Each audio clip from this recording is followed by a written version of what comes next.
grudgingly. All right, I guess that's going to be the intro then.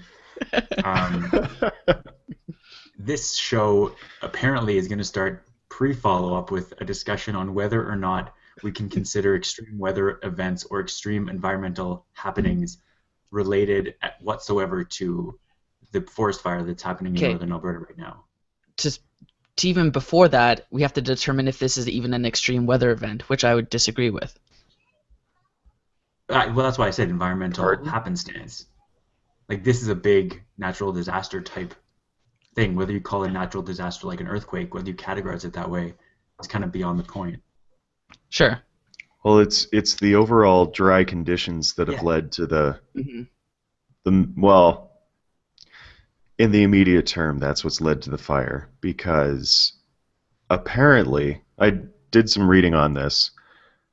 They were calling for more forest management a couple years ago, Yeah. just because there's, well, there was so much old growth forest and so much duff and so much everything that was ready to combust, and now it has.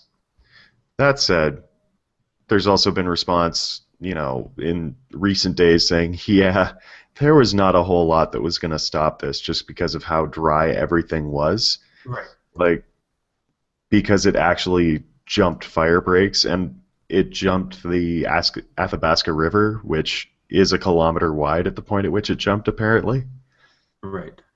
which seems crazy to me.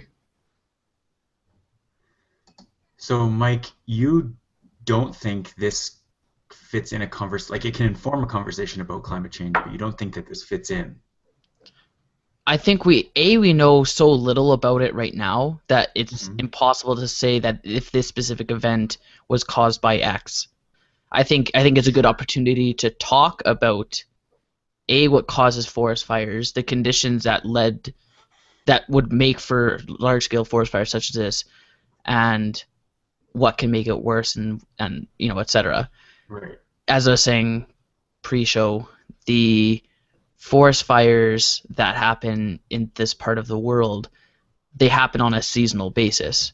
It's Yes. it's, it's similar to how places flood regularly. And they have frequencies at the severity of the types of floods.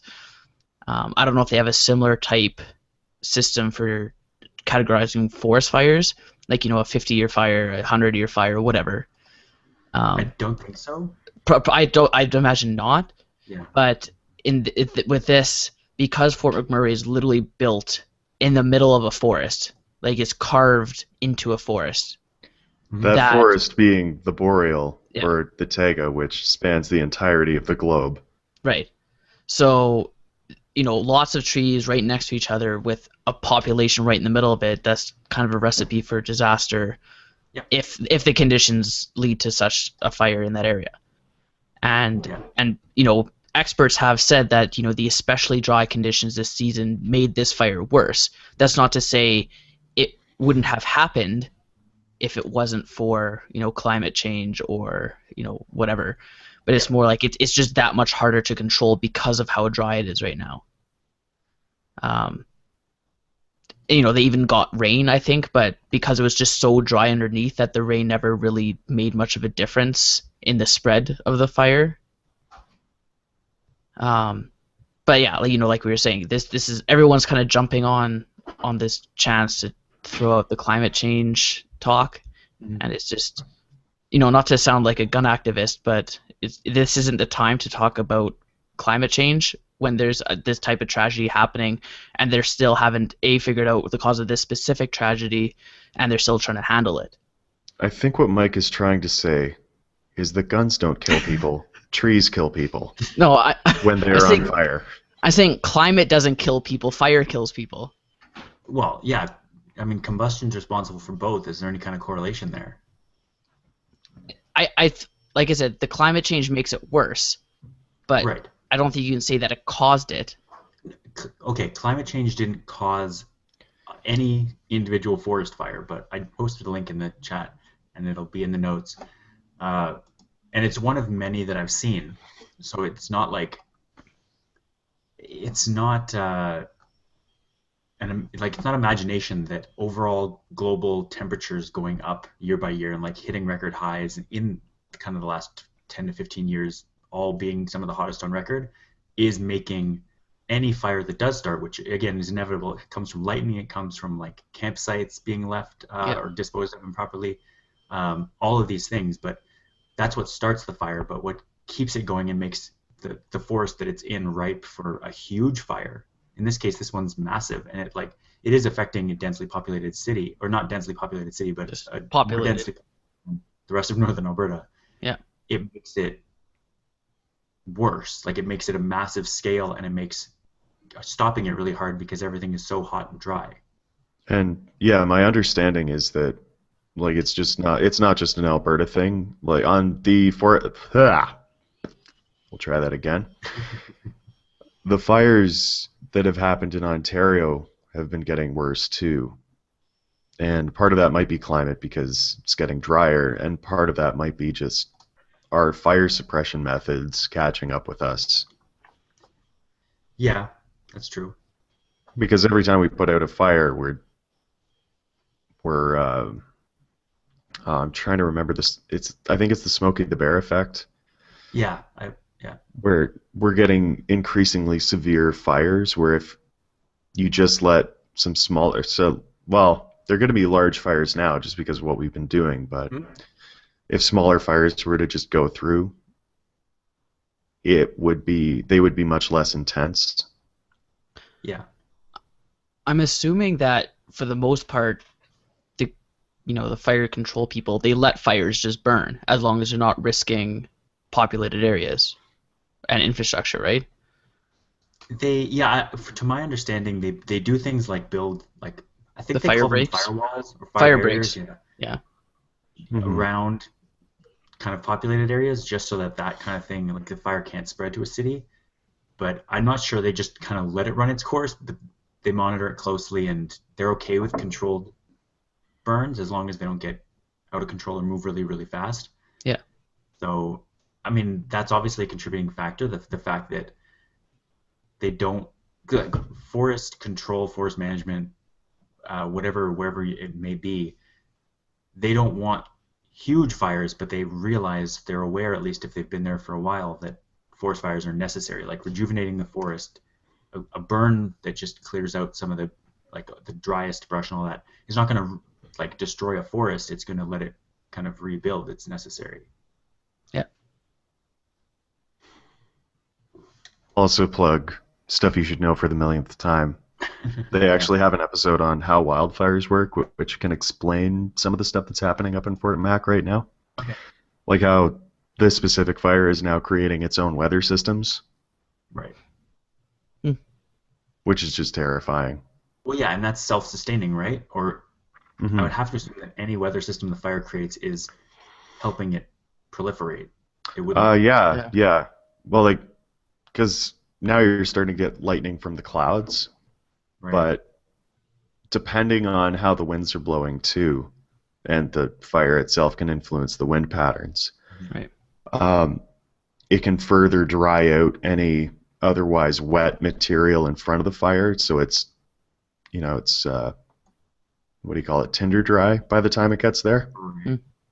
Yeah, Hmm. interesting stuff. Lots of science and tech that goes into it. More so science, because our tech at the moment is still much like, hey, we can dump big things on the fire that slow fire down, or I don't know what's the other one, like we can cut holes in the forest so that hopefully fires don't get past the holes. Yes. Yeah, we have. I mean, there's a lot of techniques, and the fact that there now are like anything that does happen like this is a lot more public. There was a time before phone lines, for instance, where a fire could happen in northern Alberta, and first of all, nobody would really know about it in advance because we wouldn't have advanced uh, warning about it starting in a small pocket of forest before it hit a city like Fort McMurray. But also, it'd be a lot harder to have a coordinated evacuation effort, and so it could have been a lot more costly, right? And now as soon as the fire kind of got to a point where it's threatening Fort McMurray, they just ordered a citywide evacuation, and it's it's beneficial in that it coordinates and it lets even other cities and other municipalities prepare to take people in to shelter them and have food ready and like any kind of things they need. And a lot of, to their credit, a lot of Canadian companies have either pledged support or pledged actual, like I read a thing about WestJet getting a bunch of planes in to fly people out. Yeah. As long as they got out of the city. And like it's just really great to see all the support that's coming. I think I read that the federal government's also going to match donations dollar for dollar to, is it the Red Cross or some big charity? Red Cross. It's the Red Cross. Yeah. Text Red Cross to 30333. There you go. Yeah. Yeah, and they were also saying like they actually have more volunteers than they need, so people have really stepped up to support the community as you'd expect. Like Northern Alberta, from what I understand, when I did live in Alberta, it's separated. Like it's very different from Southern Alberta, and I feel like the smaller community type feel would mean that people are closer knit, and it's much more of a small community feel than a city feel. Well, I mean, there's also the fact that most of the wealth of Alberta flows out of Fort McMurray. Mm-hmm. Yeah. So do you guys have anything else to say on that? Kind of just a note on your evacuation notices. Mm-hmm. One thing to consider. Notices. Well, the thing you were talking about being evacuation notices. Mm-hmm. Some people in northern communities aren't as tech savvy, or they don't watch the news all the time. Right. So they still do have to post evacuation notices places. Yeah. And in Kirkland Lake, Kaya's hometown, evacuation notices went up at major community centers, and that included the Tim Hortons on the east end of town. Huh. I mean, it makes sense. Yeah. What? What's that? Both Tim Hortons had evacuation notices. That's serious. Yeah. It was serious. Yeah, it makes sense. I mean, fires have gotten to the edge of town before. Yeah. For me, it would be a disappointment to hear that it was only coffee places that got evacuation notices. Well, I would never major communities. I would argue that more people went into either Tim Hortons than any of the other community centers that day. It's true. I'm not saying saying in aggregate, definitely a good thing. Like that's a good place because, especially in a small town, a lot of the population probably goes there. There probably aren't a lot of small shops. There's not a lot of diversity of coffee shops, and so people like coffee. People are going to go there. Yeah, coffee and baked goods. Yeah. When the flood was happening here, and as well as this Fort McMurray stuff, they were going around knocking on doors, just making sure that people were getting out. Because I think not only do people not hear about the evacuation, but they just might not evacuate. They're like, I'm fine. Yeah. Right? They'll just try to be resilient or stubborn or whatever, and it's like, this is actually serious. You need to get out. Yeah. And especially in the case of this fire, the flood was a bit different because there were people who lived in condos where their place had no chance of flooding, and they just kind of stay there. Like their power would be out, they'd have their own generators, whatever, and they just kind of hang out because some people had nowhere else to go, right? Right. Yeah. A lot of people probably have nowhere else to go. Well, especially in this Fort McMurray case, with Calgary, it might be a bit easier if you're allowed to stay in the city at least. Yeah, there's places they could go, but there's but it's like, well, I'm fine here, kind of thing, right? But yeah, in this case, if we're talking about floods being the issue, there's only so much of Calgary that's in a floodplain. Yeah. It ironically being the economic heart of the city, but details. I mean, those kind of not really ironically. That's just. Did I say ironic or did I say unfortunate? Because I meant to say unfortunate. Yeah, you said ironically, but. Oh, okay. It's weird how cities get stationed on the borders on the banks of rivers. Just makes so much sense. Crazy. Yeah. So we'll all be thinking about Fort McMurray and hoping that everyone is able to get out safely and they're able to actually get the fire under control. And it sounds like there are a lot of areas that were really hard hit by the fire, a lot of areas in the city, but there might be some that are okay. So we'll have to see how that plays out. But it sounds like it's not it's not necessarily going to end anytime soon. No, and it just sounds like it's going to be a bad fire season in general. Yeah. There's a fire that's crossed from BC into Alberta into the Peace region. That's just in the Peace region, and there's also one around the Manitoba-Ontario border. It's not wreaking so much havoc because they're not threatening any direct population centers, but Yeah. Okay, well, in that case, we'll move to our follow-up, which hopefully won't take as long as previous weeks because it is SpaceX and Tesla, as always. I what have wanted, SpaceX and Tesla done this week, Rob? well, so I'll follow up with the less exciting news and specifically one detail that I wasn't clear on when we talked about autonomous vehicles in either last week's show or 2 weeks ago, or possibly both. We were talking about scales of of autonomous car that have been set, and the entire time we were talking, in my mind, there were 10 levels of autonomous car, but it turns out to me, I learned that there are actually only 5, and so I think it's 0 through 4 are the levels, and so Tesla's autopilot being a level 3 is actually very high already, and level 4 is basically from curb to curb. You don't have to do any driving, like from parking or releasing the park brake to parking. You don't have to do any driving. You wouldn't need a driver's license to do. So Honda, it was Honda that I think did that was like bragging about their system and saying Tesla's is bad or not as good. It's only a level 3. So if you get into a critical situation, you still have to be in charge and the system will shut off. Whereas if something happens with your Honda vehicle once they release it, because obviously it's not out yet, if the system has an emergency, it will as safely as possible get you to the side of the road and stop. Yeah. And so that's a big difference. But I didn't realize that Tesla was level 3, and this that they're talking about is level 4, which is like the full automation. In theory, whether in practice or not, it turns out to be true. But in theory, you wouldn't need a driver's license. You wouldn't need any kind of licensing. It would just be the car has complete control, can drive you anywhere, and that makes it even more impressive that they're saying that they would assume liability and responsibility for any crashes. Yeah. Is that it could do all the driving, or it would do all the driving for most situations. So I thought that was impressive and worth mentioning for anyone. I don't know if I actually said that there were 10 levels, and so it seemed in my mind like we were much further from total autonomy, but we're apparently very close with Honda, depending on what it's like when the system comes out.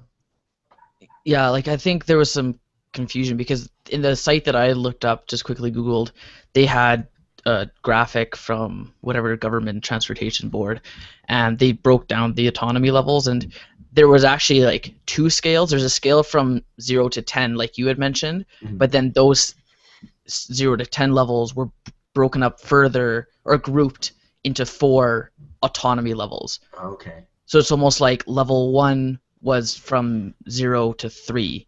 Level 2 was from 3 to 6, and kind of like that. So I wasn't really sure why there were 2 different scales, but I think just it's good to clear that up, that we are actually fairly close to full autonomy. It's not, like it's not 3 out of 10, it's 3 out of 4 that we're at now.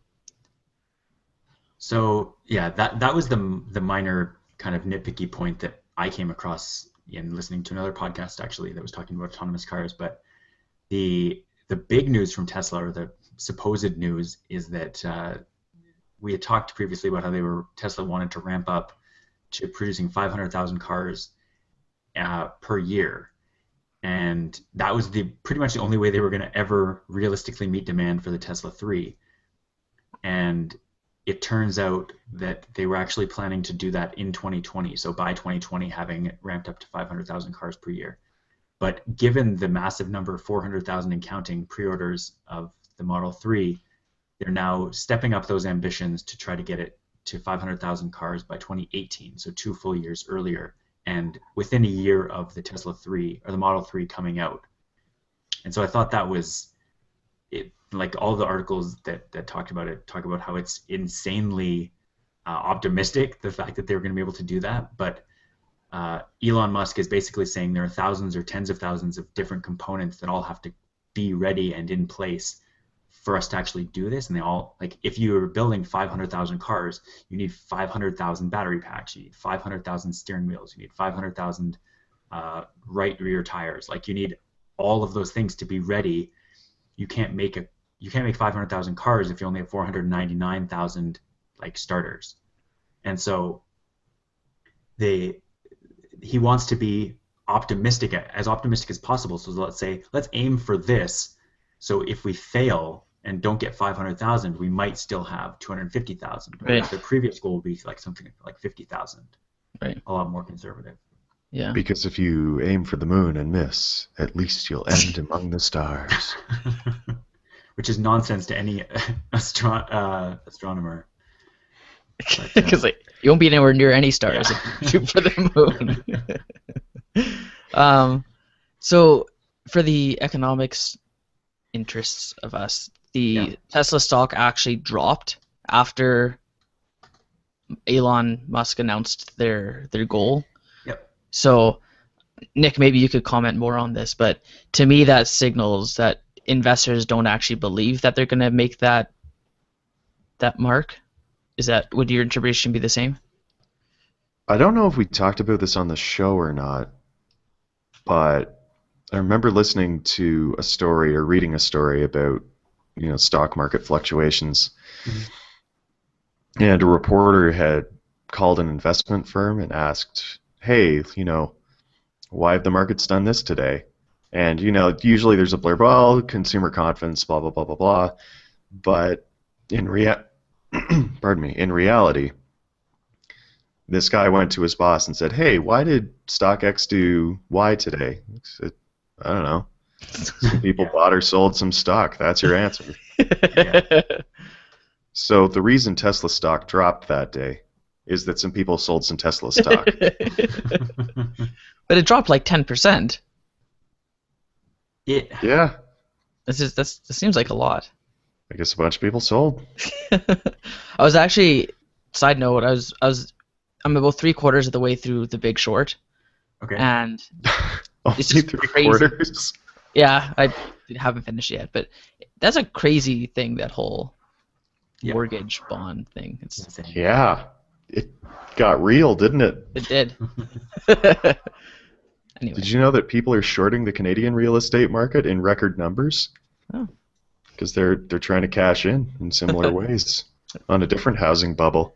There you go. Yeah. Hold on to your butts, guys. I was reading an article about real estate in Canada, I think it was the Globe and Mail today, and it just struck me as it seemed like it was obviously written or at least informed only by realtors. They were like, oh man, the real estate market's so good right now, and they were trying to encourage especially females, like single unmarried women, to like buy houses. They were saying 1/4 of houses are bought by women these days, and they should be going out and getting into the market. And one of the quotes from one of the women who was apparently house hunting, she was talking about how she keeps hearing about some bubble, but she can't just wait until it bursts to buy. And it's like, that's not how bubbles work. It struck me as very, very pro real estate when that kind of ignores the downsides of the real estate market and the fact that it is insanely high right now. Well, how often do you find people discouraging you to buy in a bull run? I guess. Yeah, it struck me as very odd, though. Like, it was an odd tone to hit. It is a local minimum, though, right now. It's not an absolute minimum, but it's a local minimum anyway. Where? In Calgary? It's still pretty high. It's pretty high relative to everywhere else, but it's almost as low as it's going to get in Calgary, I think. Although Calgary's economy is going down, like not tanking, but rental prices are dropping, but actual property values haven't really sunk that far, so far as I've heard anyway. It's been at least a couple %, but a couple %. Well, like 5 to 10%. Shut my mouth. 5 to 10%. Okay, that's maybe not 10. More significant. We'll say 3 to 5%. But like, I don't know. I looked at some graphs recently of the. I feel like we talked about this on another episode. Anyway, I looked at some graphs of like Toronto and Vancouver average real estate prices. Yeah. You know, in the graphs of carbon dioxide content in the atmosphere, where it coincides with the start of the Industrial Revolution because it just looks Yeah. just like a hockey stick. Hmm. Same sort of deal in Vancouver housing prices. Yeah. It's going on, it's going on, it's going on, then whoop, Yeah, Correlated with what, that's a though? bubble. correlated with, I don't know, people really enjoying real estate in Vancouver. Really desperately wanting real estate in Vancouver. Yeah. To bring it back to Tesla, I think there's also a component of the share net like going down, not a lot. Like for instance, if you look yesterday, the change from yesterday is it's up 3.5 points, like 1.5%. It was more that Tesla continues to miss estimates. Hmm. They're losing money. They're kind of like Amazon, and they had been losing money, but they're continually trying to fight to get into the black. But because they're so research intensive and they keep investing in new stuff, it's hard for them to break even and to make money. And that's kind of why every time there's a stock earning that either loses money or doesn't gain as much money, then the stock takes a hit. Like it's quarterly earnings time, and that just happened. So that could be another reason why it's gone down in the last little while. But overall, it's just kind of where it's at. So I'm looking at a graph here of like Tesla share prices. What collapse are we talking about? What's the timeline? It's not really even a collapse. It's just like a drop since the end of April. Since the end of April? Yeah, okay. It could also be that they're currently losing money. Yeah, that's what I mean. I would assume that might be the reason that the stock dropped, or why there would have been a massive sell-off. Right. There's also some stories in here. Like it's up from the beginning-ish of the year still. It's just it went hugely up when kind of speculation about the Model 3 was happening, and then the Model 3 was announced and they got a bunch of pre-orders, but then people are kind of coming down from that and just realizing, like, I think it probably kind of, again, I'm not a financier, so take this with a grain of salt, but Is that what you call Now, those? I'm no financier, but to me, you get into the news cycle and there's a bunch of news about Tesla, and they're like, we made 100,000 pre-orders, we made 200,000, we made 400,000. And then it's just like, okay, they did that. That's great. We're all really looking forward to this car that's going to come in a year and a half. And we can't just keep buoying up the stock higher and higher or keep buying more and more of it in that interim, because they're having problems manufacturing the Tesla X in volume. The S is selling pretty well, but they're kind of right now just in a waiting game until the 3 comes out. And so I guess people are speculative and they're going to wait. so fun fact, between Wednesday and Thursday, Tesla volume, which I'm guessing that roughly people were trading Tesla stock at over 100,000 trades per minute. Wow. Well, Yeah. Of course, we don't know how many of those are robots and how many are actual people. most of them. I would assume the vast majority are robots. Yeah. So yeah, we'll keep an eye on Tesla, but Are we also I- keeping an eye on their share price? I'm going to keep a quarter of one eye on their share price. It's not really going to bother me too much. Okay. Do you want to sell that quarter of one eye? $50. No, I'll hang on to Right it. here. Okay. So the last follow-up story we have here is the thing we always follow up on. What happened? What's the latest thing that happened with SpaceX? And I assume neither of you both seem completely unenthused by SpaceX's live mission broadcasts. With good reason this time. I also didn't watch the live broadcast because it happened to take place in the middle of the night in my time zone. And so on 1 a.m. on Thursday night, I think it was Friday, so like early Friday morning here, SpaceX was sending up a satellite, a communications satellite, which actually is providing 4K TV and some weather and kind of tracking stuff for the Asia Pacific region.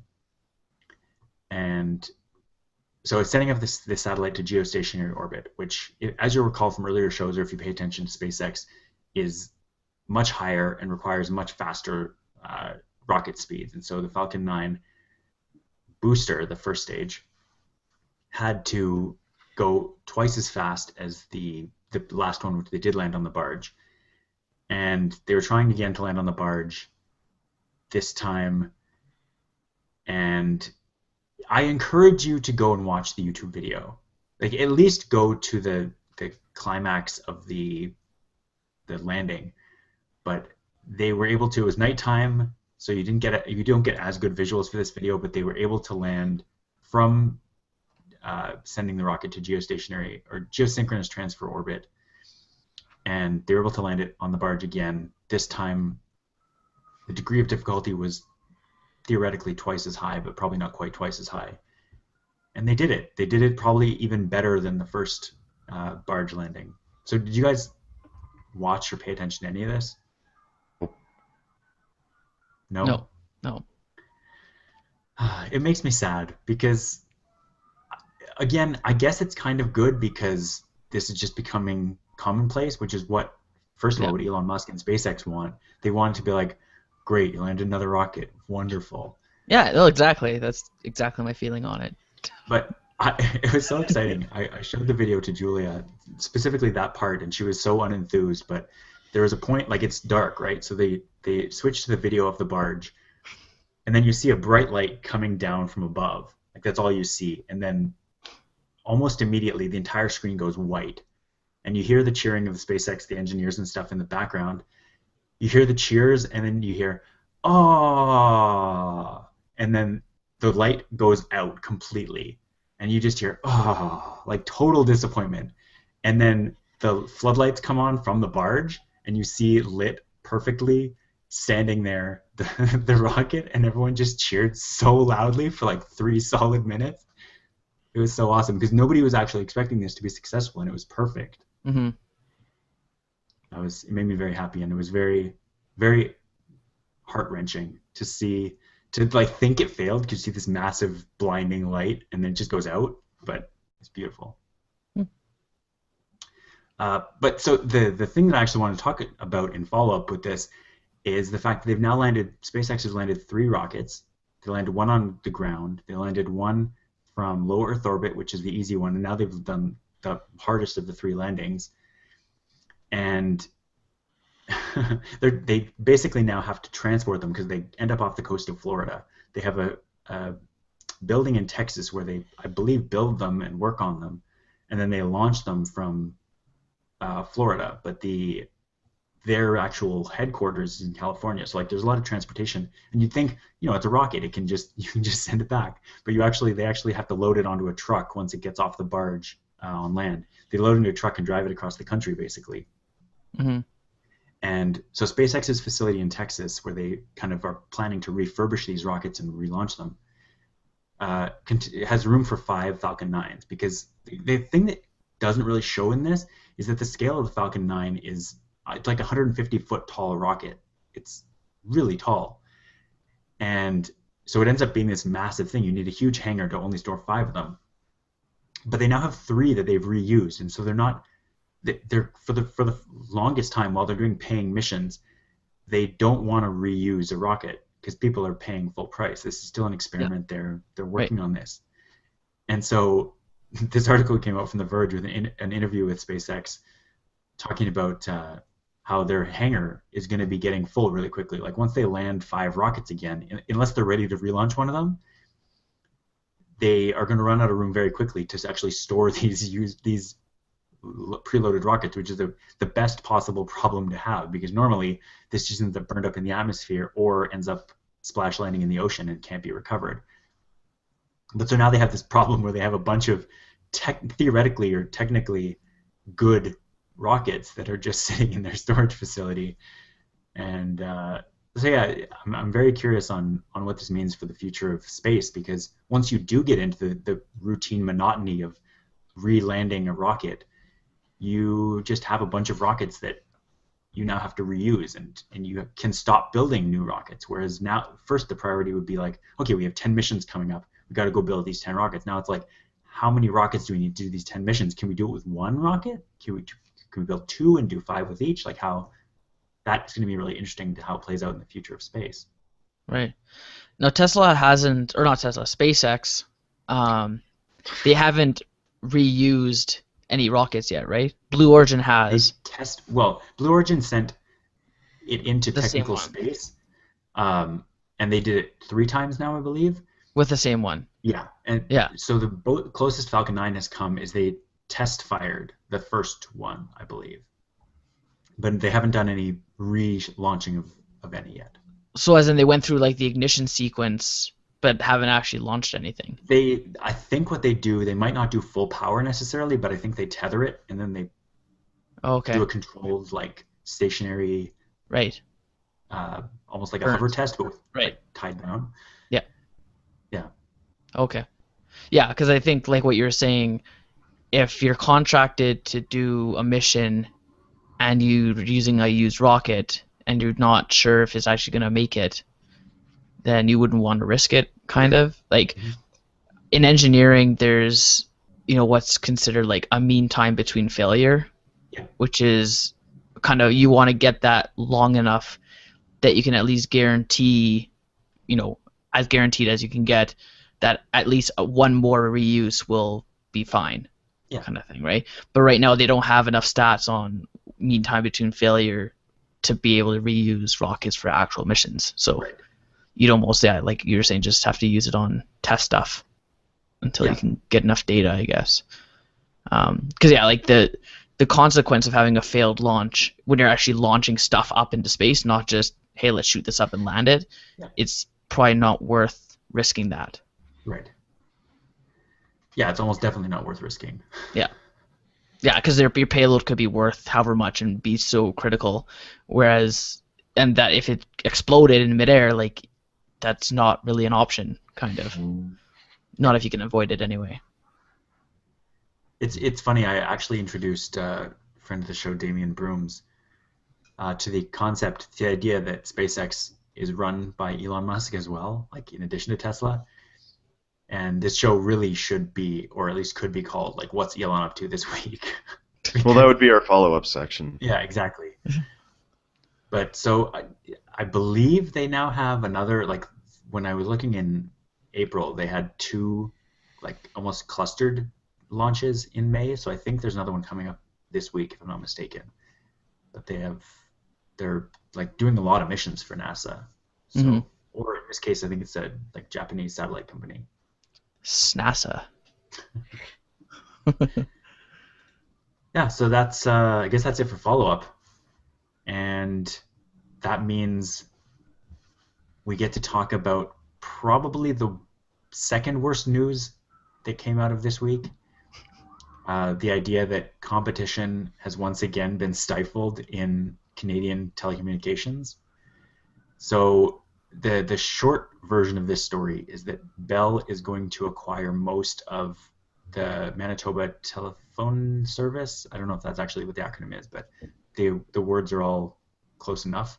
So Manitoba is one of the 2 provinces, along with Saskatchewan, who has I believe SaskTel is actually a public carrier, like they're Oh, is partly it? government owned. So MTS is Manitoba's equivalent of that. So they're kind of the local carrier. They only service Manitobans. They had really good plans and forced companies like Bell, Telus, and Rogers to compete on price and offer special plans that were only valid in Saskatchewan and Manitoba. And so Quebec Bell has a similar service, don't they? Sorry? Quebec has a similar service, don't they? They have Videotron, Yeah. but it's not exactly the same. It's closer to Rogers and Bell and Okay. the like. Is it like their version of Wind, where it's kind of No, it's better than it's somewhere in between. It's just they don't compete on price nearly as much, okay? Videotron. Okay.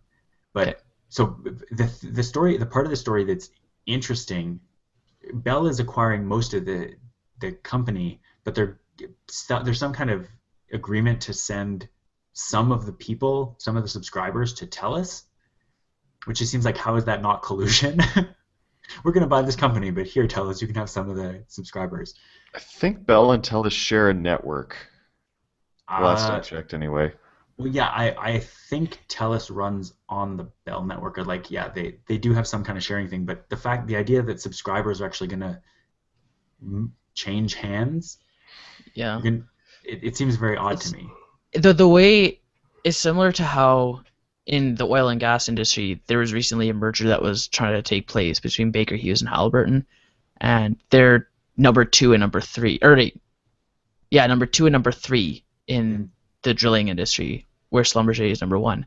So they're trying to merge, but the government, the U.S. government, was saying, "Well, you guys are too big. You need to sell some of your assets to other companies." Right. So that's kind of a similar thing where this is like, well, you'd have too much of the market share if you guys merge or you bought this other company, so you need to give away some of your subscribers. Right. And it's up to the subscribers to stay with the new company, I guess. Like, I guess if they're saying, hey, you're now a TELUS customer, you could technically just switch back to Bell, Right. but it would be up to that person. Yeah. It's kind of like more of an opt-in versus an opt-out. Right. Yeah, the interesting part about this that I read, other than the fact that they're kind of working together to take this customer burden, is the fact that apparently MTS was running a huge deficit. There was something like $1 billion in the red, which makes some sense because that's kind of the necessary thing for a small telecommunications company to be profitable, or not to be profitable, but to keep subscribers, is to have your prices low enough that people aren't going to want to jump ship to a much bigger company. Like, because in theory, Rogers, Bell, and Telus have the resources to be able to provide better customer service and better service in general than a smaller company can. And so they, in order to compete on price with them in Manitoba or in Saskatchewan, the big companies had to keep their prices lower.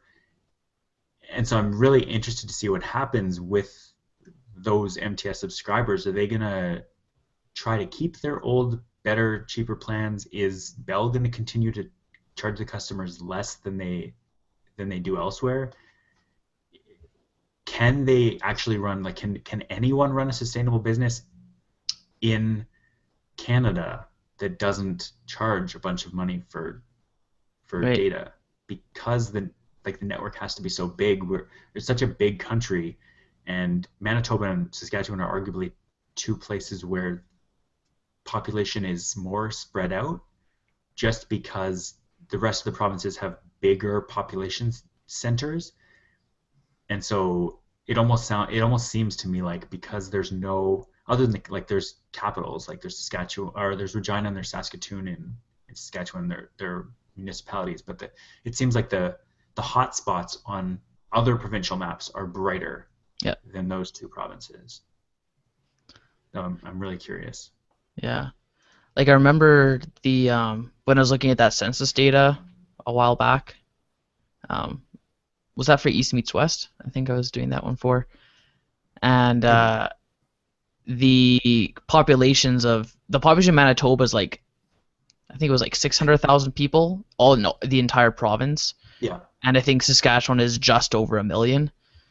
So yeah, and like you said, it's a lot more spread out. I think at least Manitoba, most of it's like Winnipeg and Brandon. Yeah. But Saskatchewan, I think, is a lot more spread out because you have Lloydminster, you have Swift Current, Saskatoon, Regina, all those different places that they're kind of a couple 100,000 in each place. Right. I think it's interesting. You're talking about the deficit, like their debt, I guess, and it's almost proves a point that their business model of having those low prices is not sustainable. It's not sustainable because there are the big carriers that are competing with them. Well, it's like MTS is leading the way as far as their pricing, and Rogers and Bell and Telus had to match or come close Yeah. to stay competitive in that market.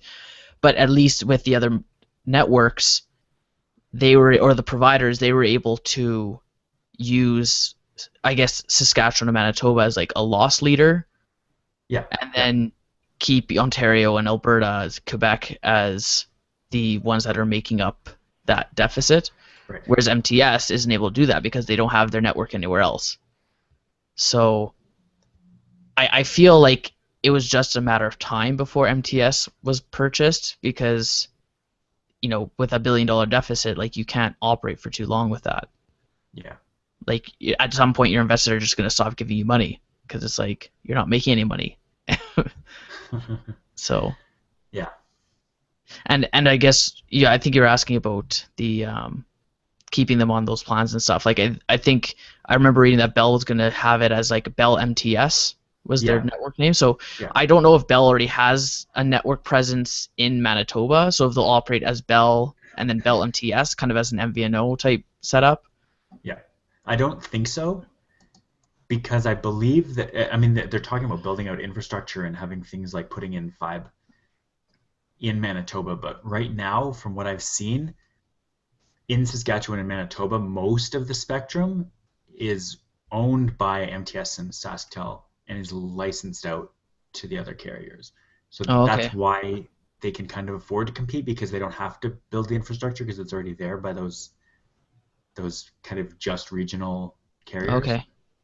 So yeah, it'll be interesting to see, but this also allows, I have to assume that smaller carriers like that just do operate in one province would have a harder time coming up with capital to invest in things like LTE or fast networks, especially in rural areas. Like in population centers, it's probably pretty easy because they're not even that big of population centers, but around those areas, I think it would be a lot harder to invest in blanketing it with network. Yeah. That being said, it's going to be a while until we see anything happen here. And only like 6 months or a year down the road are we going to see what actually ends up happening. Yeah. Nick, did you have anything to add?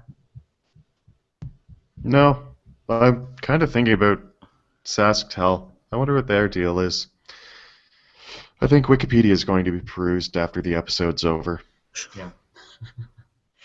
It's hard as a consumer because on one hand you want more competition, but you also want better networks. Yeah. So you get more competition, but they're these really small, crappy networks. So you have, Mobilicity comes in, it's like, wow, Mobilicity, it's like, yeah, more competition. Oh, but wait, their network sucks. Screw Mobilicity. And then you get Rogers buying Mobilicity, or same with Wind. And it's like, oh, Wind, yeah, more competition. Oh, wait, there's no coverage here. Oh, wait. Okay, they get bought by, for all intents and purposes, Rogers, but Shaw. Yeah. And it's like, we want it both ways, kind of. Yep. I think just ultimately you just want lower prices. Yeah. But lower prices aren't practical if you want better networks. So you have to like pick one, and I don't know. A part of me thinks that there should be like a government organization in charge of investing and putting money into infrastructure that isn't necessarily owned by any one company. Right. But that gets into a whole other economic situation and political situation that presumably isn't really wanted by anybody. Well, isn't that why they're trying to treat it as a utility? Exactly. Well, yeah. Right? But where you it's have a to privately owned maintain. Utility. Yeah, right. But well, so is like power grids. Yeah. Right? But you don't have people complaining about not getting power one day or another. Well, I mean, yeah, they do. They do complain loudly if they don't have power, Mike. But you know what I mean, though. Like, no, it's not I like, don't. oh, I'm with NMAX and I'm regularly experiencing blackouts, so I'm going to switch to a different provider. Oh, yeah. That's what I mean, right? Whereas with cell service, like, you always have that, where you're not getting your promised data speeds, you're not getting this, you're, whatever. Like, so I feel that if it's a utility, there's more of an obligation on the part of the provider to maintain a certain level of service, and an obligation on the part of the government to make sure that everyone playing in that business is doing a good job at it. And Right. if not, then to do something about it, maybe. I don't know. Yeah. I agree with that sentiment, but I also feel like people complain a lot about the prices of energy. Like, Sure. yeah, I don't know how it Yeah. is in Alberta now, but we have like peak electricity hours where it costs like twice as much to use a kilowatt hour of electricity during the day than it does at night. Yeah. Yeah. We Not so much have in Alberta, so far as I. no. I think Yeah, some commercial contracts are set up that way, right. but residential they don't have that. Okay. I almost wish they did, because then you could try to take advantage of it. Like Yeah. if you had some way to store the power and use it later. Powerwall. Yeah, Grid well, wide exactly. storage. Yeah. Yeah. We had a joke conversation about that, about how Alberta will build the world's largest capacitor. Just have two giant parallel plates above a highway somewhere. That sounds like it's not a supervillain lair at all. No, if you put a layer there, it'd certainly arc and kill everybody. Yeah. Can we talk about your shirt, Nick? Because I just saw it and I'm curious about what it is. Uh, there's barium, cobalt, and nitrogen listed.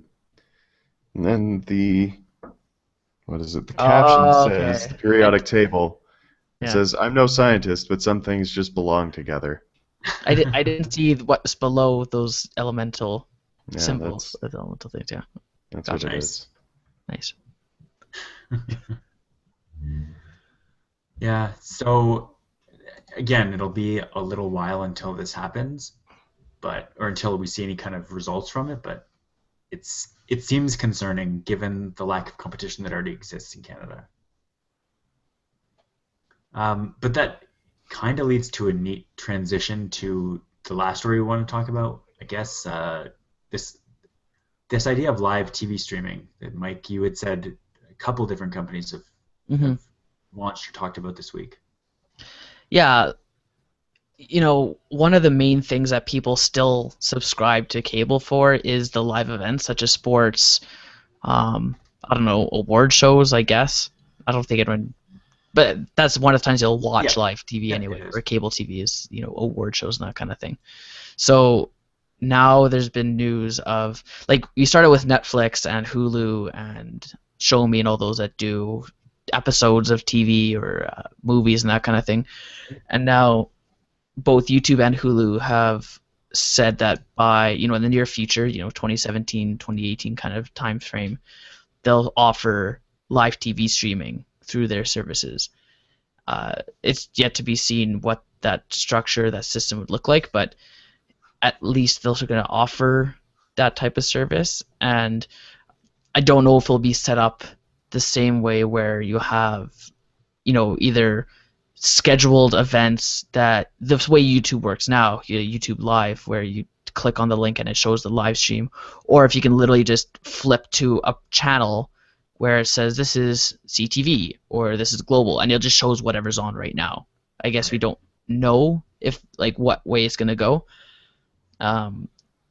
They actually have, with the Android TV boxes that we talked about a couple weeks ago, Kodi, that the service runs on, it offers plugins that have channels that you can go to and just watch TV the same way you'd watch any other TV. Same with, it has commercials. It just shows whatever's on, I guess, from an hour before, because Okay. it has to actually be uploaded. Right. But it basically has like an hour time delay, and you can just flip to the channel and it shows whatever's on at that time. So I don't know if this will look the same way, or if it's like, okay, we're going to have the Stanley Cup final on, click here and it will start streaming once the event's happening. So Right. I think either one is fine, because for the most part people will want to watch a specific thing, not just channel surf. Yeah. I think, at least these days anyway. I would think so. Yeah. And not only that, but usually people can, if they just have an antenna, you can pick up 5 channels or 5 stations and watch those for free, Yeah. except for the cost of the antenna. So I think this would be more advantage for the people looking for a specific event where they're maybe not sitting at home, or you just want to have it kind of there without having to watch actual live TV with commercials and all that kind of stuff. Yeah.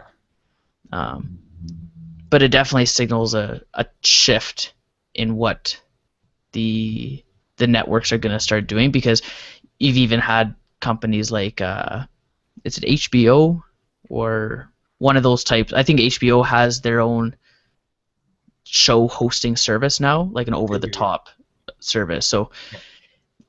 I feel like your Shaws and Telus and Bells of the world, where they're offering cable services, I think they're going to be more or less a thing of the past in the near future. It really depends, because, for instance, like we signed up for Bell here, like cable internet, all that dealio, and not like there's the Bell app on my on any of my devices, or if I go to there's a mobile TV website too, where I can go pick a channel, and I use this mostly for sports now because there's a bunch of playoffs going on, but I can just open the app, I can tune to most any channel that's in my package. I can just go tap watch now, and I can watch live sports pretty much anywhere. And so I don't that seems like not necessarily the optimal solution, actually almost certainly not the optimal solution, but it seems like a very good solution. And so YouTube and Hulu can compete with that if you don't want to have cable subscription. But most of these companies now, like Rogers and Bell, and presumably Telus has one as well, that an app that you open, you log into with your cable subscription, and then it just lets you watch the channels that you have on your TV package. Yeah, but that's just more.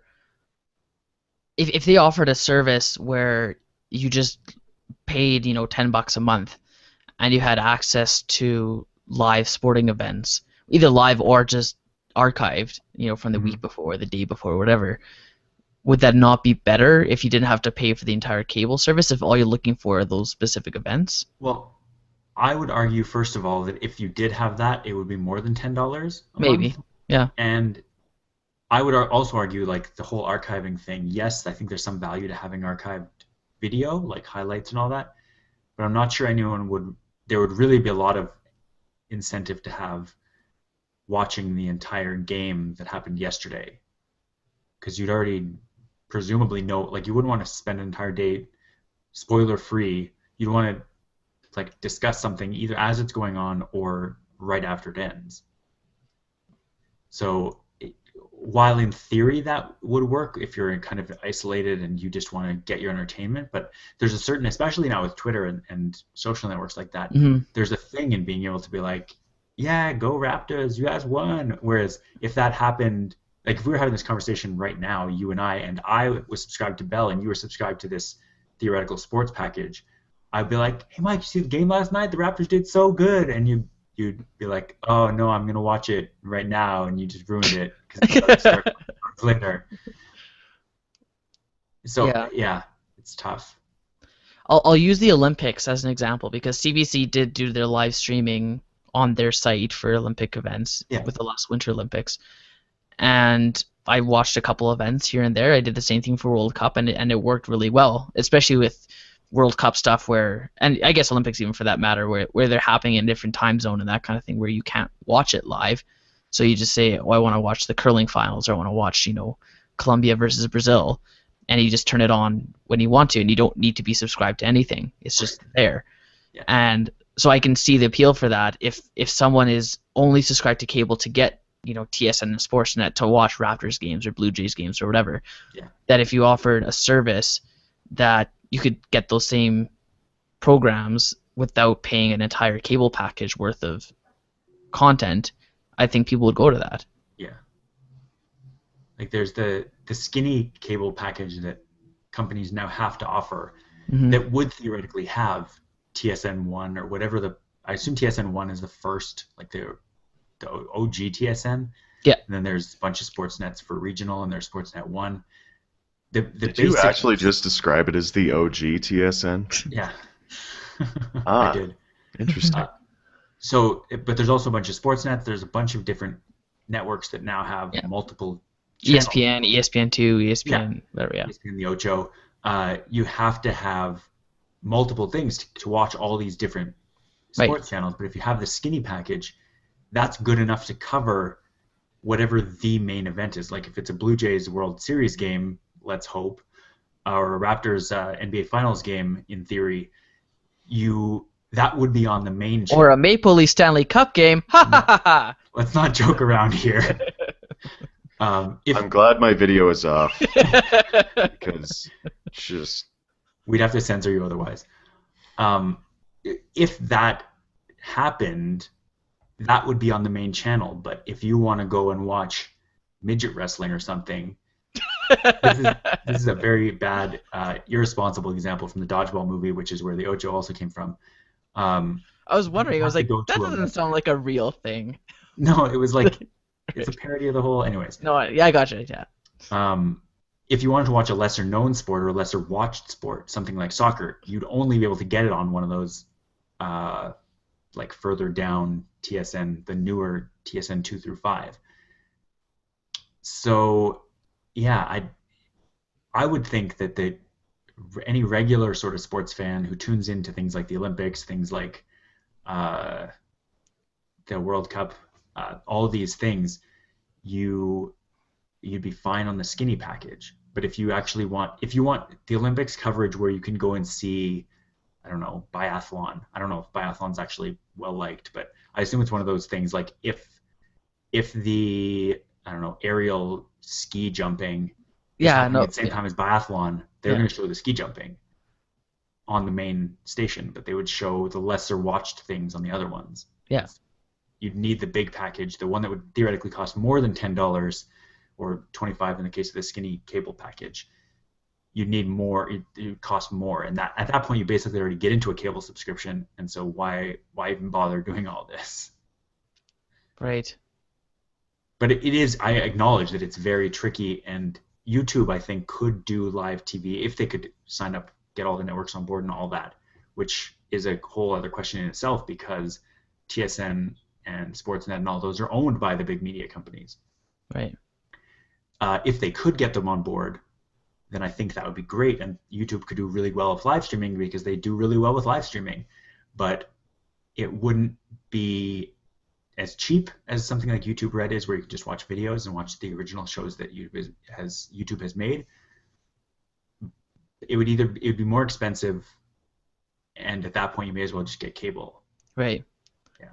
Yeah, that's an interesting point. Like, I guess, yeah, it depends. It depends what you're trying to get. If you want just, like you said, basic network shows and sports content, then you're probably fine with either a skinny package or just general live streaming. But if you want the other stuff, then you're probably gonna end up paying as much as a cable subscription anyway.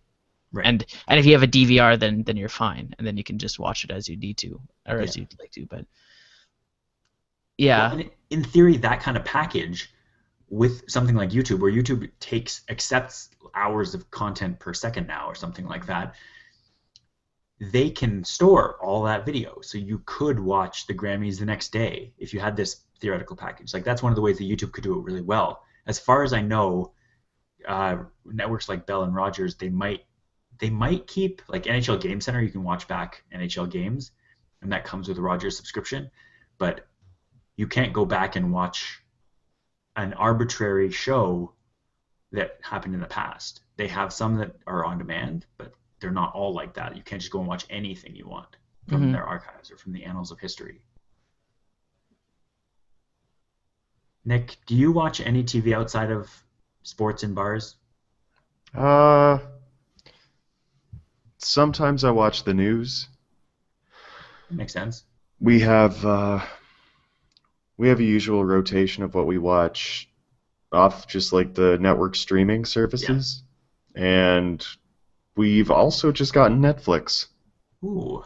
Yeah. So I've fallen hard for House of Cards. Nice. Oh yeah. Yeah. Yeah, it's quite a show. Couldn't really get into that one. Really? I never started. I think I don't want for like intense dramas. Like I love Suits, and I watched all the seasons on Netflix already, so I'm assuming there's a season 5 out right now, but they only have up to season 4 on Netflix. Right. Another problem with those kinds of things. Right. Yeah, yeah. I don't know. I really like talk political thrillers, but Right. apparently not The Good Wife. So there's Apparently that. not. Yeah. Speaking of the news, Julia was watching the news on Friday afternoon, Which and network? I think CTV. Terrible. But it made me realize I was sitting there watching it with her, and I was sitting there on Twitter, like reading the news, reading whatever I was doing, and every single story that came on, I had already heard about because I was just like looking at Twitter intermittently throughout the day. Like there was I didn't learn anything that I hadn't already seen from watching the news.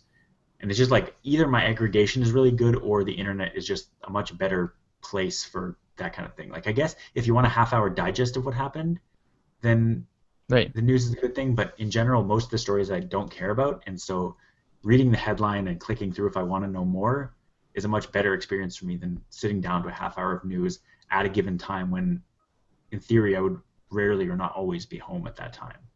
Yeah. I've always taken the approach of the important stuff will bubble up into my social media life. Yeah. Otherwise, the CGP Grey model. is that what that is? Okay. I think Although so. that's been failing him recently.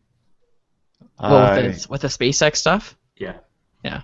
And Has Bodie it? McBoatface. that's obviously not important for him though. That's proving the model. Maybe, but like Bodie McBoatface is a perfect thing for him to know to talk about with Brady, but he had to Right. find out through Brady. I'm Right. not sure I've listened to the last episode. No. Huh.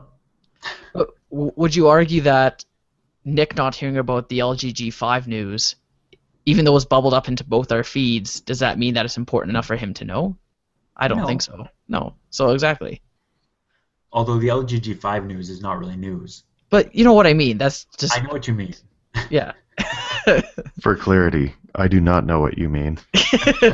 I mean, You know, something Nick. that's important enough for Rob and I to know doesn't mean that's also important enough for Nick to know. No, yeah, I got that. It's just Yeah. I don't know what the LG G5 is. Right. There's no news. And the last thing we learned about it was like February. Well, we're still Okay. seeing articles on it, so. Oh, I know. I know. In spectacular news, I went to a place called, I think it's Julio's Barrio last night. Oh yeah. Good The times. nuclear salsa. Wow. Just wow. Did you have a I'm pretty- bulldog? Sorry? Painful wow. I got it with the enchilada, I think.